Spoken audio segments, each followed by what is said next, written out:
Welcome back for our last break, our last block tonight, folks. I always love to do this when we see someone transition from the great world of business and entrepreneurialism to politics. You're always left wondering, can they kind of innovate politics and policy in America? Our next guest is right on that mission. Joining us right now, the founder of the Doggy Daycare Center. You know about that, Camp Bow Wow. Everybody loves that. Heidi, she's now running for governor in the state of Colorado. Heidi, great to have you on the show today. Thanks, John. So happy to be here. And I am just so passionate about protecting the American dream for our kids and grandkids, which is under attack right now, especially in Colorado. We have one of the most liberal, far-left activist governors in the country who pretends like he's a moderate, but he's really not. Yeah, no, this is one of the epic races. In fact, there'll be a bellwether race in the fall to see how this turns out. As you go around and you meet with the everyday citizens of Colorado, what are the messages? What are they hearing? What are they talking about in the middle of this Biden economy? Well, gas prices are, of course, topic number one, and just affordability overall. It's becoming unaffordable to live in our beautiful state. But also, our kids are in a crisis here in Colorado. We have one of the top suicide rates in the country for kids. We also have the second highest drug addiction rate for kids, and 60% of our children cannot read, write, or do math at grade level. So I am a mom on a mission to make sure we fix their future and go all in on school choice and do what we can to stop the drug addiction problem here in Colorado, where marijuana is legal. And our governor decided to keep pot shops open while he closed churches and small businesses. That's right. I forgot about that. That's right. As you look at today's ruling, it was a historic 2 days for the Supreme Court. First on gun rights yesterday, the overturning of Roe v. Wade today. Your top line on what the Supreme Court did.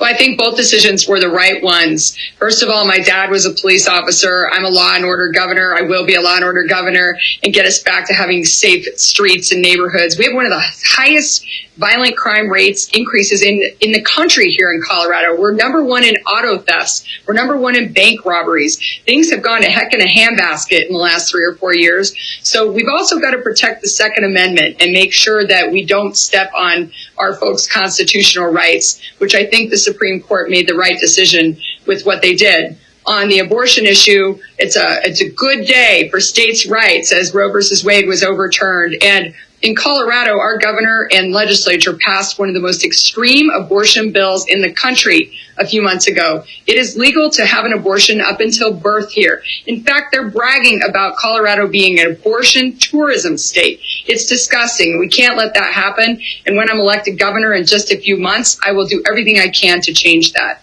Yeah, those are going to be important moments in the policy journey that we're all going on now after the court's ruling today.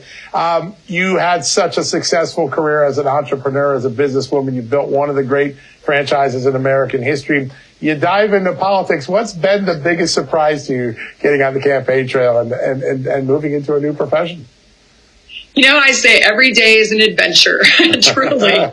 And we're used to that as entrepreneurs, but I am shocked at how a lot of people just don't engage in politics anymore. And I get it. It's really hard, but it is a pivotal moment in our history. Everybody has got to put up their hand and be the change we want to see in politics and leadership. And all of us business folks, we have a lot of good experience, a lot of experience to lead. We've got to step up and lead right now. And if not for nothing else, our kids need a brighter future. A lot of us have been blessed to live the American dream and build great businesses. We want our kids and grandkids to be able to do the same. So that's why I'm in this fight. And I am the only statewide elected Republican in Colorado right now. I'm a regent at the University of Colorado. I went right to the belly of the beast and have been fighting for free speech and civics at CU. And I will win this fall because I beat Jared Polis and his Democrat Party just a few years ago. So I'm confident I can do it again, except that the Democrats and Jared have put $3 million into my primary race to prevent me from running against them. They're a little scared, it sounds like. How about that?